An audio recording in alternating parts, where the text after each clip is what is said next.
성막 안에 분향단에 대해서 공부했어요. 분향단은 기도의 향이 올려지는 거라고 했어요. 삼위의 선지자는 뭐라고 이야기했죠?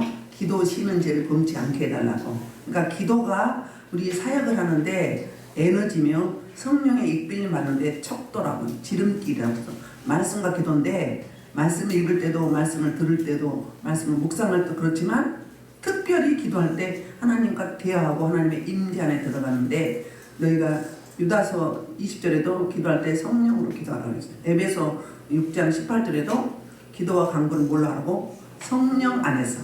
성령 안에서. 그러니까 성령의 이끌림 받는 기도가 능력 기도예요. 이방인의 기도, 중원변호 하는 기도, 자기 정욕을 하는 기도가 그건 이제 육신에 나고, 진짜로 성령의 이끌림 받으면 내 생각, 내 모든 것들 다 배제하고 성령이 시키는, 하나님 시키는 그런 기도를 하게 되어 있습니다. 그래서 이제 그 분향단은 성부 하나님, 지성소의 법궤의 성부 하나님, 그 다음에 성소에 나오면 오른쪽에는 들어갈 때 입구에서, 또 이제 성소 쪽에서, 지성소 쪽에서는 오른쪽이 뭐죠? 지성소 쪽에서 금초 때 성령의 빛, 생명의 빛을 의미하고요. 그 생명이 누구를 비추죠? 말씀을 비추죠. 예수 그리스도이신 말씀을 비추죠. 떡상이 왼쪽에 있죠. 그래서 그 안에 삼위 하나님 안에 분향단이 있다는 거예요.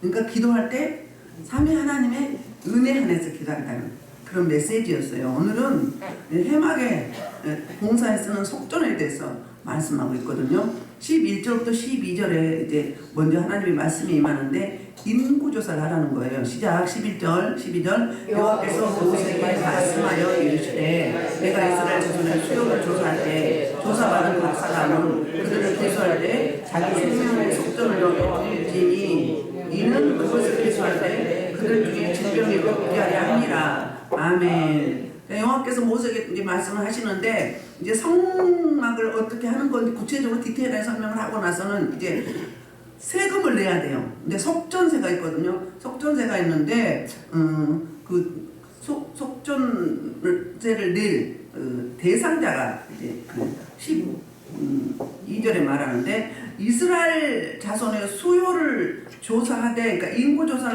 할 때 자기 생명의 속전을 여기에 드린 목적이, 인구조사하는 목적이 생명의 구원받은 죄에서 대가를 지불 받고 이제 생명으로 옮겨진 구원받은 하나님의 백성들, 그 사람들이 생명의 속전을 내는데 20세 이상 남자, 그러니까 대상이 20세 이상 남자. 그러면 남자 그렇게 쉴 때 20대 미만 인구수에 안 들어가는 거예요. 20세 이상은 전쟁에 참여할 수 있고 성인이잖아요. 그러면 가족을 부양할 수도 있는 나이예요. 그래서 가족들을 대표해서 여자나 어린아이나 또 이제 너무 연세가 높으신 분들을 대표해서 20세 이상 남자를 계수하라고 그랬어요. 계수하는데 목적이 뭐라고요? 질병이 없게 한다. 이거는 수사적인 표현일 수 있어요. 물론 사무엘하 24장에서 보면은 다윗이 범죄하면 인구조사 안 해도 되는데, 내가 사울 왕 때보다 얼마나 이스라엘 땅 영토를 확장을 시켰는지, 전쟁을 많이 해서 사울 왕보다 더 뛰어나고 싶은 거예요. 살만한데. 그러니까 그 국방부 장관 요압이 굳이 이걸 왜 하느냐, 억지로 하는 거예요.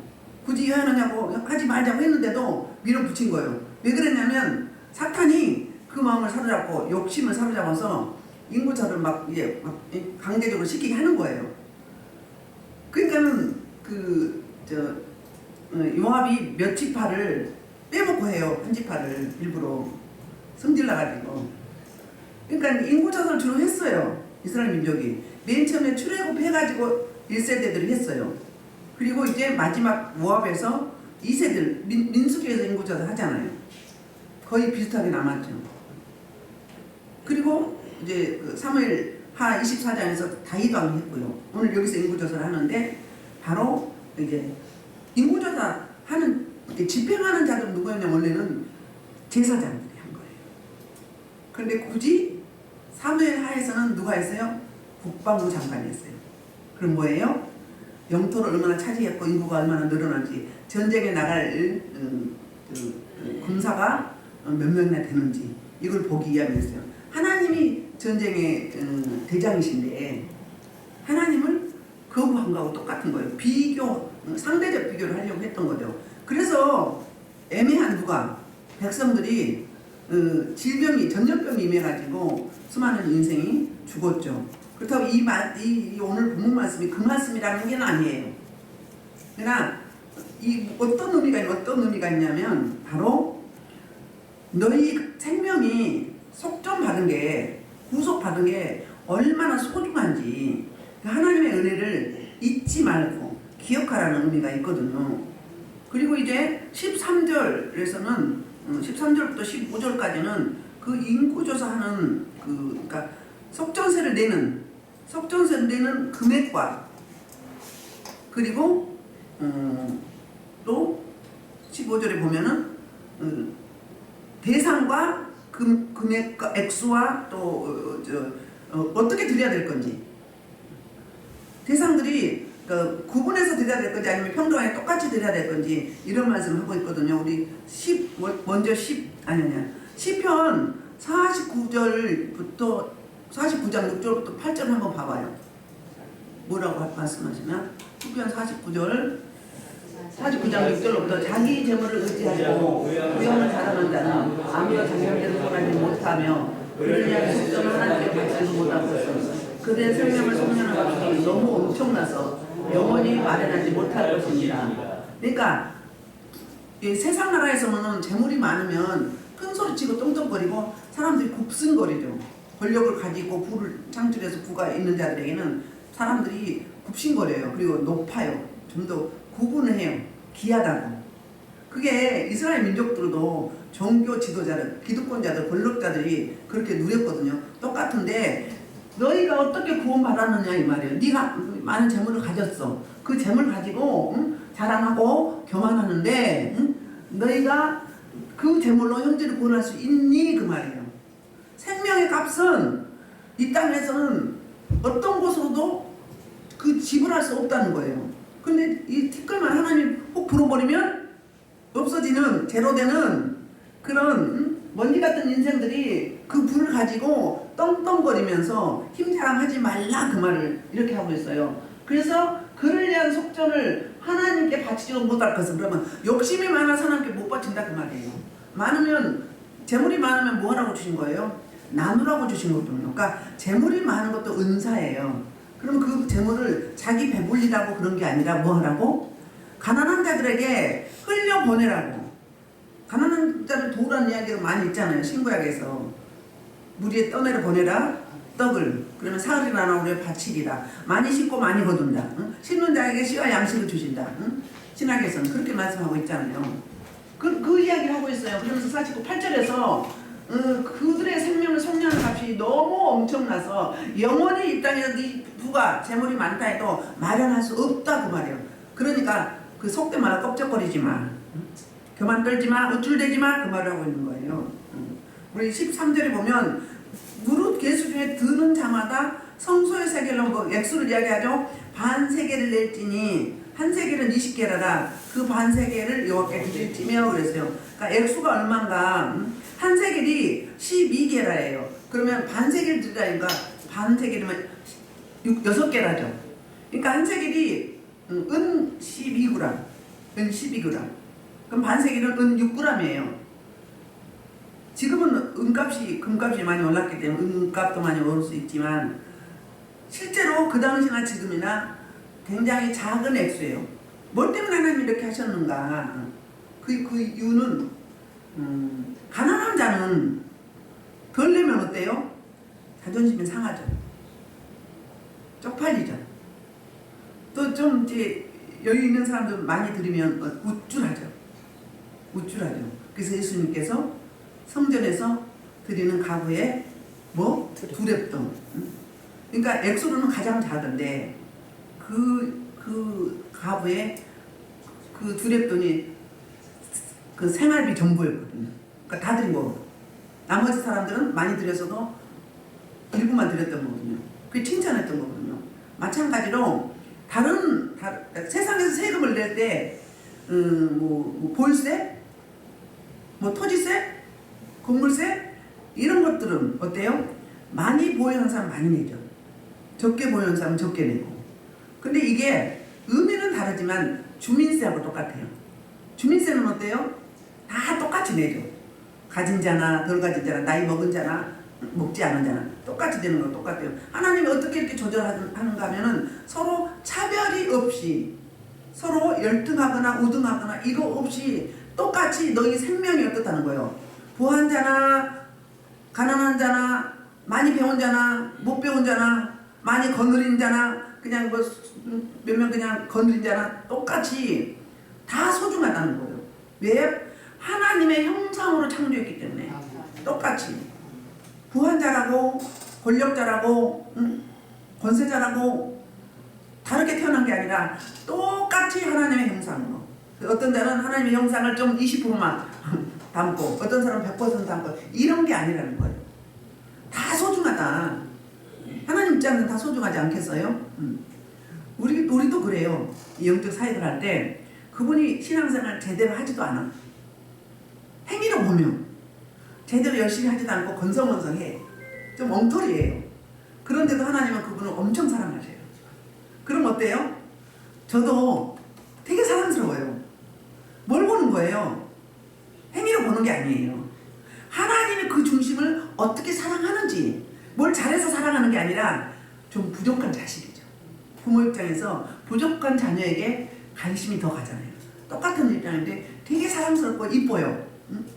그게 그럼 하나님이 하나님이 이렇게 여기시는구나.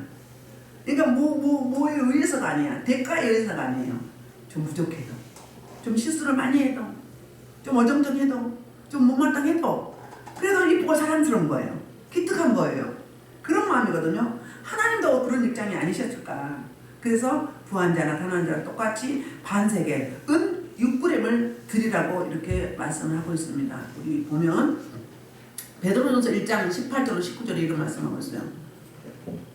베드로전서 1장 19절로 18절에 너희가 알거니와 너희 조상이 물려준 헛된 문제로 대속함을 받은 것은 은이나 금같이 없어져서 된 것이 아니요 오직 흠없고 정없는 어린 양 같은 그리스도의 보배로 필요된 것이니라. 아멘. 무슨 이야기 하고 있어요? 조상들이 물려준 헛된 행실. 그럼 뭐예요? 조상들이 물려준 헛된 행실이 뭐예요? 재물이나 아니면 잘못된 가치관, 욕심 탐심에 의한 그런 것이 아니라 오직 흠없고 정없는 어린 양 같은 그리스도의 보배는 피로 구속함을 받았다 이 말이에요. 그러니까 속전세를 드리는 의미는 이스라엘 민족들이 실제적으로는 애굽의 압제, 노예에서 해방되고 영적으로는 예수 그리스도를 예표하는 어린 양의 보혈의 피로 출애굽기 12장에서 그런 일이 있었죠. 6월절 어린 양 10번째 재앙을 애굽 땅에 내립니다. 내릴 때 이스라엘 민족들이 살고 있는 고센 땅에는 일주일 정도 어린 양을 미리 준비하라고 해요. 식구의 수대로. 너무 식구가 작으면 다른 집하고 합해서 준비하라고 그래요. 구별해놨다가 하나님이 1월 14일이죠. 원래는 처음에는 2월 14일이었죠. 14일 날 문 임방 좌우에 어린 양이 피를 발랐어요.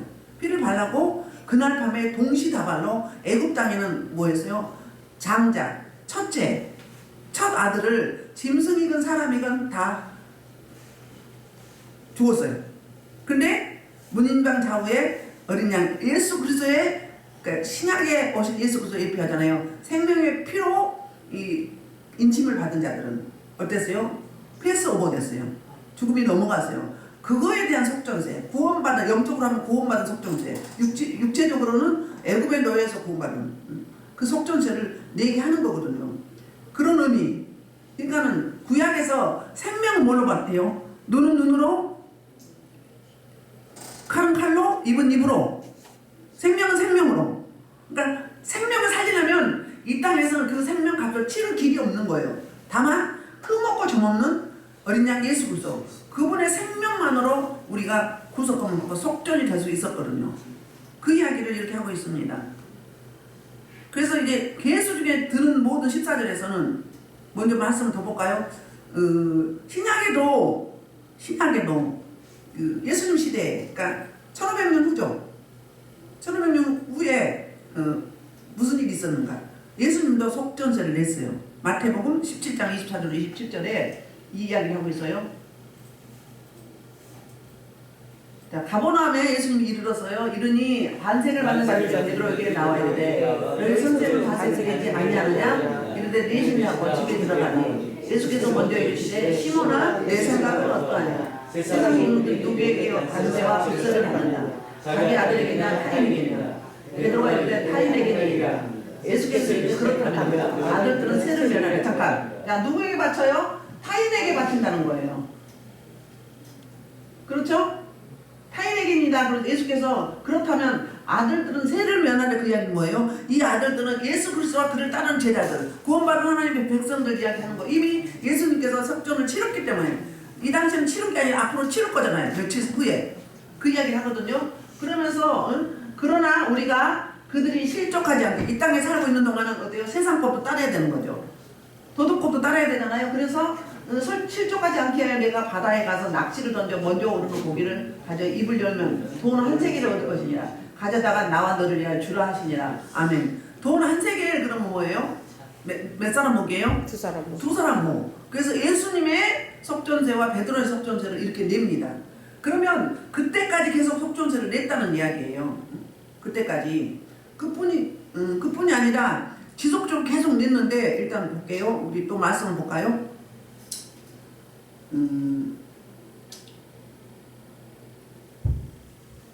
13절 보면은 지금 13절 봤죠?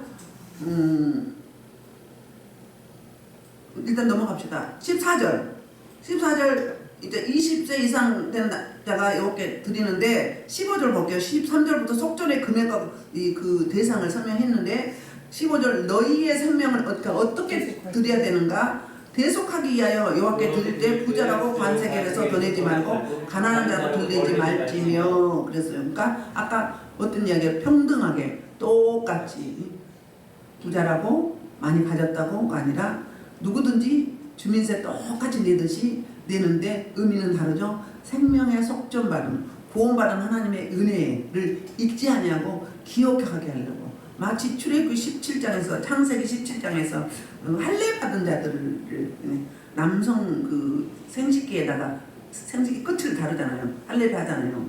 그래서 왜 거기에다 했는지 왜요?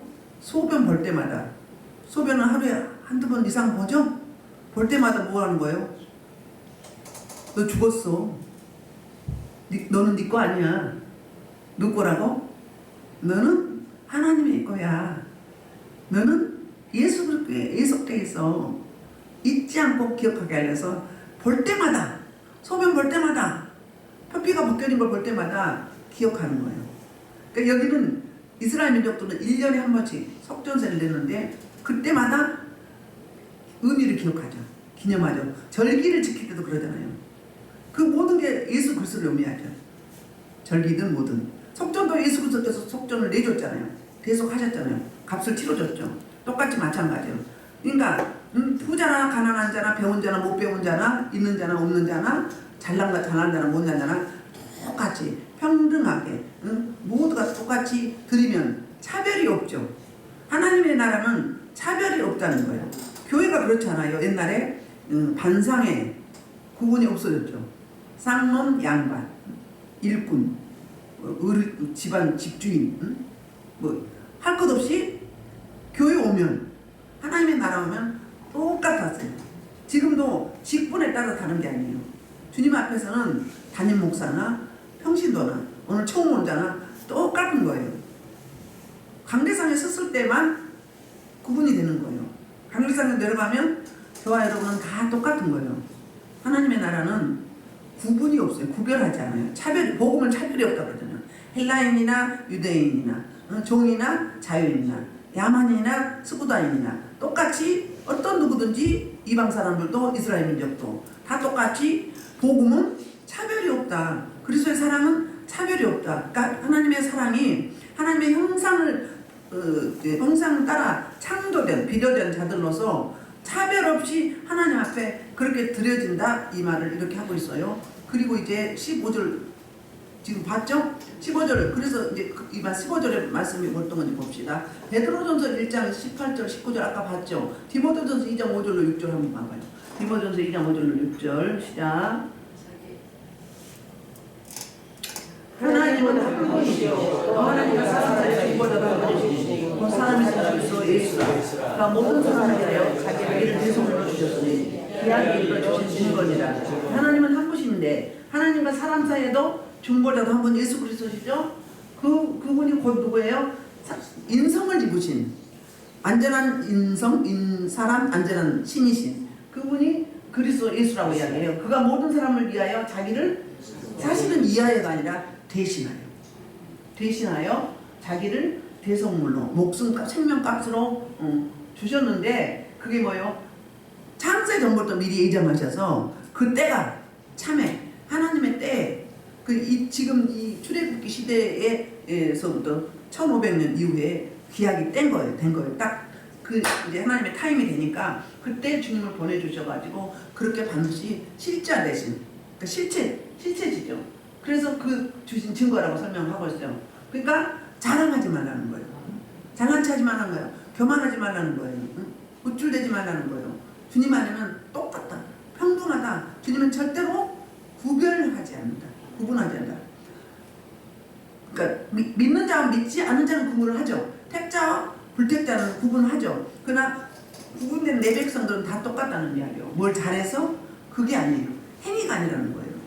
그 중심이 어디 있는가? 하나님을 높이고 악망하고 바라보는가? 하나님을 의뢰하는가? 하나님께 자꾸 상의하고 하나님께 맡겨드리고 하는가? 이거에 따라서 차등은 있을 수 있어요. 그냥 지멋대로 사는 자와 하나님께 모든 일인지 다 하나하나 물어보는 자와. 그래서 구약시대의 다윗을 자기 마음에 합한 자라고 그런 거잖아요.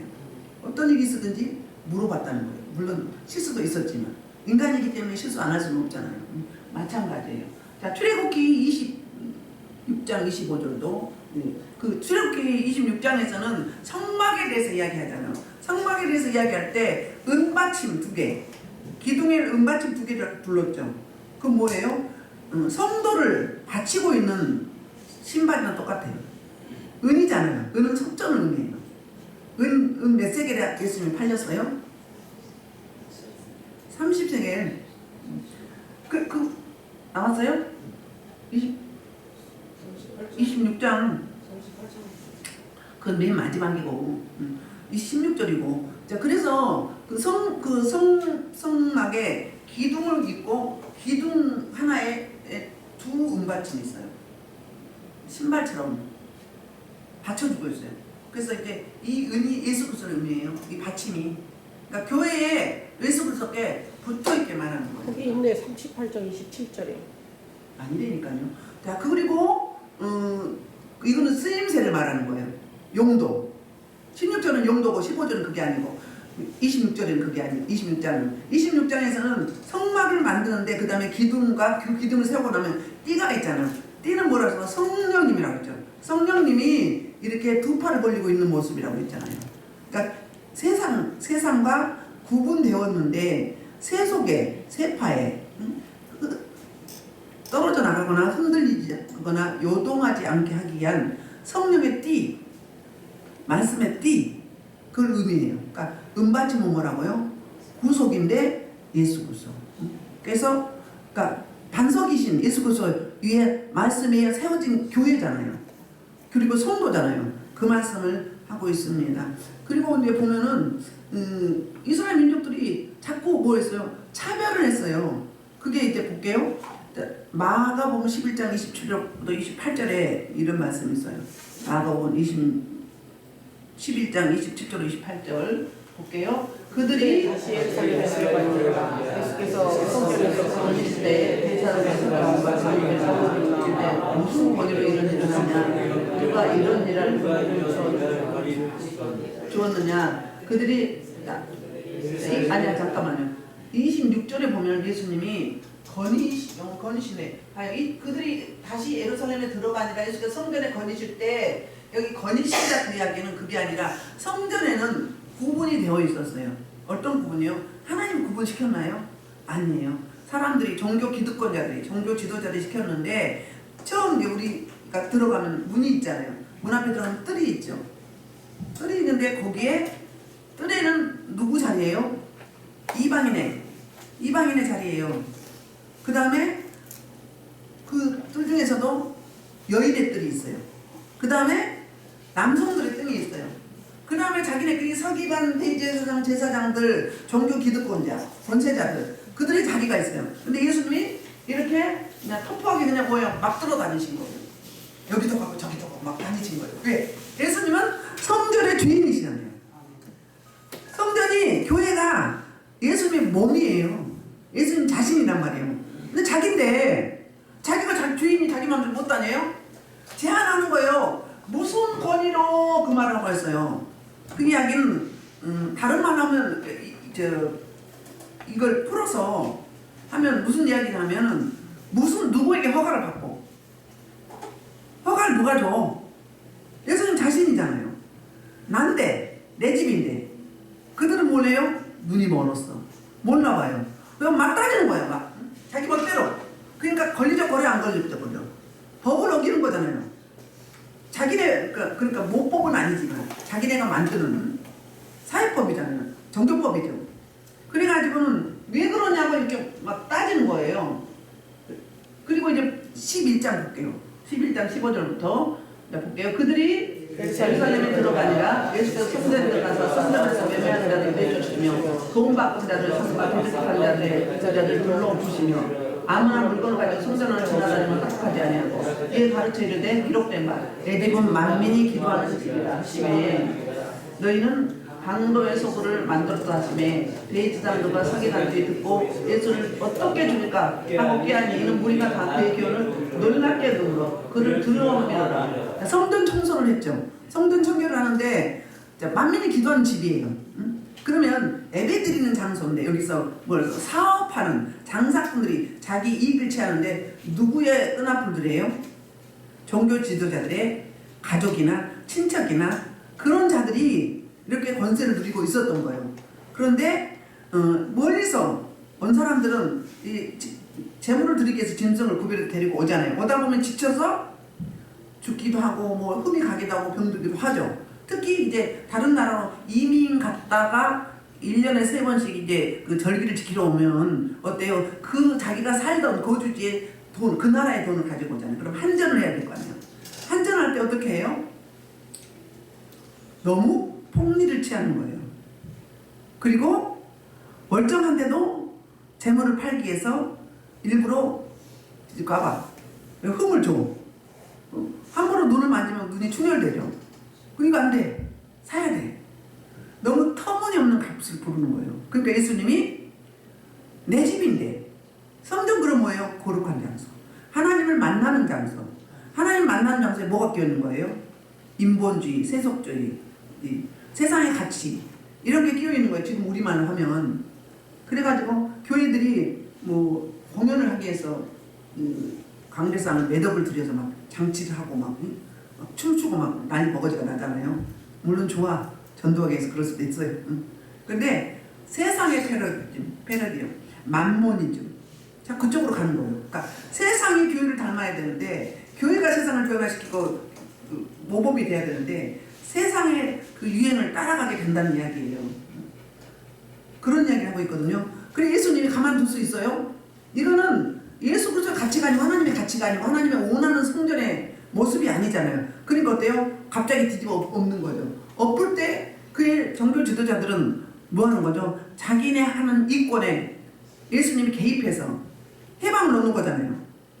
그럼 어때? 안 그래도 지금 눈에 가신데 수많은 유대인들이 예수님의 복음을 받아들이고 예수를 따라요. 그런데 예수님이 하는 일은 짓은 물론 이 땅에서 할 수 없는 죽은 자도 살리고 병도 고치는데 다른 뭐가 있으면 신성모도 자기가 하나님의 아들이라고 그래. 성전이 자기 몸이래. 심지어 뭐라고 했어요? 저 성전 제자들이 보시라고 얼마나 희양찬란하고 아름답냐고. 그랬더니 예수님이 뭐라고 그래요? 저 헐어버리라. 허리고는 내가 3일 만에 세우리라. 그럼 무슨 이야기예요? 예수님이 자기 몸이라고 그랬잖아요. 자기 몸을 의미한다고 그랬어요. 예수님이 십자가에 죽으시고 부활하실 걸 이야기한 거예요. 예수님이 이제 부활하시고 나서 그때 깨달은 거잖아요. 그때 깨달은 그제는 모르죠. 성령이 깨닫게 하지 않으면 모르는 거잖아요. 이 종교 기득권자들은 모르죠. 그래가지고 이때도 어떻게 죽일까? 저 눈의 가시를 우리의 그 이익에, 우리의 사업에 죄를 뿌리는 저 싸가지 없는 젊은 청년 신성모독하는 저 이단 어떻게 죽일까 의논했다고 그렇게 이야기하고 있어요. 그러니까 주객이 전도가 된 거잖아요. 그러니까는 에레미야서 17장 9절에서 뭐라고요? 심히 우리 만물보다 부패한 것이 뭐라고 했어요? 우리 인간의 마음이라고 했어요. 만물보다 부패한 것이. 로마서 3장 20절에는 의인은 없나니 하나도 없다고 그랬어요. 아멘. 인간이 그렇게 부패하다는 거예요. 그리고 차등을 주려고 그래. 은사 뭐 좀 있다고 또 많이 배웠다고 뭘 잘한다고 되게 육줄되고 좀 덜한 사람 무시해. 하나님 입장에서는 똑같아요. 똑같다는 거예요. 네. 나한테 없는 거 하나님은 다 한 사람한테 안 줘요. 예, 재물이 많은 사람 집에는 보면은 뭐 장애인 자녀가 있거나 뭐 중독자가 있거나 그런 일이 꼭 있어요. 그럼 왜요? 그냥 평등할 거 아니에요. 근데 좀 가난한 자들은 물질은 어려워도 화목하잖아요. 건강하고. 그러니까 똑같은 거야 입장에서. 똑같은 거예요. 하나님은 한 사람한테 다 주지 않아요. 그러니까는 무시하거나 잘난 체하거나 껍죽거릴 필요가 없다는 거지. 약한 자를 무시하는 거라고 하나님 창조하는 하나님을 무시한 거라고 이렇게 말하잖아요. 마찬가지예요. 우리 이제 16절 보겠습니다. 16절 너는 이스라엘 자손에게 속전을 취하여 회막 봉사에 쓰라. 이것이 여호와 앞에서 이스라엘 자손의 기념이며 너희 생명을 대속하리라. 그러면 이제 이 속전세를 거둬서 그걸 어디서 사용하는지 그 용도를 이야기하고 있어요. 어떻게 한다고요? 해막 봉사에 써라 그 이야기예요. 해막 봉사 그 이야기는 해막을 섬기는 일. 해막은 뭐라고 했어요? 성소. 성소는 거룩한 장소를 이야기하고 해막은 뭐예요? 회중이 모이는 장소. 그럼 같은 이야기예요. 같은 이야기인데 성막 안에 성막이나 성소나 해막이나 다 똑같은 이야기예요. 똑같은 이야기인데 그러니까 관리하고 또 보수하고 유지하고 그리고 대제사장들이 상번제를 매일매일 드리잖아요. 그런데 재료로 사용하는 거거든요. 우리 그 출애굽기 38장 보면은 26절부터 28절까지가 어떤 용도로 사용했는지 나옵니다. 시작. 세수된 자가 20세 이상으로 60만 3,550명인즉 성소의 세계로 각 사람에게 은 한 대가 곧 반세계씩이다. 은 100달란트로 성소의 받침과 희장문의 큰 받침을 100개로 만들었으니 각 받침마다 한 달란트 모두 100달란트요 하여 거뒀어요. 거둔 총 금액이었어요. 총 사람 수하고 그걸 뭐 했어요? 성소의 받침이나 희장이나 기둥 받침을 만드는데 사용됐다는 거야. 그 당시에는 맨 처음에는 성막을 짓는데 재료로 사용했다는 거예요. 자, 28절 1775세기로 기둥 가구를 만들고 기둥머리를 싸고 기둥 가구. 그러니까 초창기에는 교회를 세우는데 지금 우리말로 신약에 영어하면 교회를 세우는데 사용했고요. 그리고 이제 그 왕화에 보면은 요아스 때도 그러고 또 우리 복귀 한번 왕하 12장 요시야 때도 이런 일이 있었어요. 성전을 보수하는 데 사용한 거예요. 이제 이미 다 재료가 다 들어갔으니까 시작. 요시야 왕 여덟 왕이 무슬람 선지자 아살리아의 아들 서기관 사반을 여호와의 성전을 보내며 이르되 너는 대제사장 hilki야에게 올라가서 백성이 여호와의 성전을 드린 은곳 문지킨 자가 수납하는 이게 뭐예요? 속전세예요. 속전세. 그러니까 여호와의 성전을 맡은 감독자의 손에 넘겨 그들이 여호와의 성전에 있는 작업자에게 주고 성전에 부서진 것을 수리하게 하되 건 목수와 건축자와 위장에게 주게 하고 또 제목과 다듬은 돌을 사서 그 성전을 수리하게 하라. 그러나 그들의 손에 맡긴 은을 회개하지 말지니 이는 그들이 진실하게 행하느니라. 하면 어떻게 했다고요? 성전을 수리하고 보수하는데 사용했어요. 요아스 때에도 제사장들이 써버렸어. 속전세를 받아가지고 성전 문 앞에다 놓는데 근데 요아스 왕이 몇 번 이야기해요. 대제사장 여호와를 불러서 그때부터 속전세를 받아서 성전 수리하고 보수하는데 사용했고요. 그리고 상번제를 매일 드리려면 들어가는 게 있죠. 재료들이 있죠. 거기에 소용되는 거 사용했어요. 마찬가지로 우리도 세상 세금 낼 때 좀 차별이 있고 또 일반 우리 11조도 소득대로 드리는 거잖아요. 많이 소득이 많은 자는 많이 드리고 적은 자는 적게 드리고 그러나 속전세만큼 생명값만큼은 똑같다는 거예요. 하나님은 똑같이 예수 그리스도의 목숨, 아들 독종자 예수 그리스도를 생명으로 죽여서 우리 생명을 샀어요. 그러니까 저와 여러분은 정말로 하나님의 형상으로 창조하였고, 그리고 예수님의 생명값, 이 땅에는 어떤 물질로도 어떤 귀한 걸로도 대신할 수 없고 환산할 수 없는 소중한 저 여러분의 생명이에요. 오늘 어떤 분한테 하나님의 음성을 들려주는데 자신을 축복하라고, 자신을 자꾸 칭찬하라고. 그럼 왜 그 말이 나왔을까요? 자신은 생각지 않는 거예요. 그러니까 자존감이 낮은 거예요. 눈물 나더라고요. 눈물 나. 왜요? 하나님의 형상 따라서 네가 얼마나 소중한 자니, 특별한 자니, 그 다음에 말씀을 맡은 자예요. 생명을 사는 자, 살리는 자예요. 그러니까 어때요? 내 자신을 자꾸 사랑하고 축복하고, 하루 마칠 때 너 오늘 수고했어. 응? 잘못됐다고 생각할 때는 아니야, 너 참 잘했어. 잘한 거야. 자기 자신한테도 자꾸 위로해줘야 돼요. 자기 대화가 필요하다는 거예요. 필요해요. 왜? 그만큼 저와 여러분은 하잘 것 없는 그런 인생이 아니에요. 천하보다 귀한, 바꿀 수 없는, 하나님이 특별히 다른 어떤 누가도 DNA 같은 사람이 하나도 없어요. 하나님은 얼마나 멋쟁이에요. 그 사람 한 사람 특허를 냈어요. 아무리 모방해도 안 돼. DNA는 바꿀 수가 없는 거예요. 죽어서 뼈다귀만 남아도 그 DNA를 추출할 수 있어요.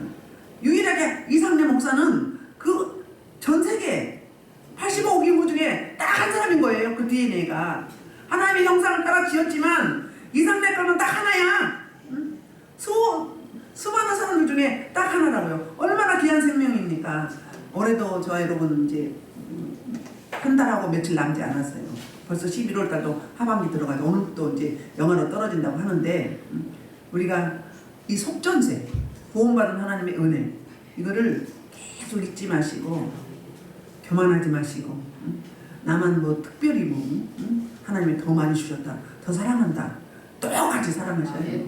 오히려 어떤 사람 좀 더 부족하고 좀 더 약간 2% 부족한 사람들, 또 아니면 장애인들, 또 물질로 어려운 사람들, 병든자들, 이런 분을 더 사랑하셔야 돼요. 약자들을, 그들을 주님의 마음으로, 주님의 생명을 받았으니 주님의 부요가 저 여러분이 충만하여서 한껏 활성화시켜가지고 흘려보내고 복음 전하는데, 생명 살리는데, 지금도 수많은 인생들 죽어가는데 구원받지 못하고 죽어가는 인생들, 그들은 얼마나 살고 싶어서 퍼덕거립니까? 근데 우리 구원받은 자들은 이 땅 생명이 마무리되면 어때요? 주님 앞에 사명 잘 감당했다면 주여 어서 오시옵소서, 제 영혼 받으시옵소서, 항월지경으로 가잖아요. 항월지경으로 가요. 근데 내가 그냥 내 멋대로 살았어. 구원은 받았지만 무늬만 그리스도인이었어. 그럼 어때요? 부끄러운 구원이잖아요. 주님 앞에 설령 생각하면 어때요? 할 말이 없어. 유구무원이요. 너 뭐 하다 왔냐면 할 말이 없어. 주님이 하십니다. 물론 잘하고 가서도 주님이 하십니다. 주님이 하셨습니다. 이 말밖에 안 돼요. 주님 앞에 설 때 언제, 그때가 언제인지 모르지만 주님이 부르실 때 아멘, 할렐루야, 주님 사랑합니다, 주님 사명 잘 간다고 왔습니다, 행복합니다, 이렇게 주님 앞에 설 수 있는 저와 여러분 되기를 주의 이름으로 축복합니다. 아멘.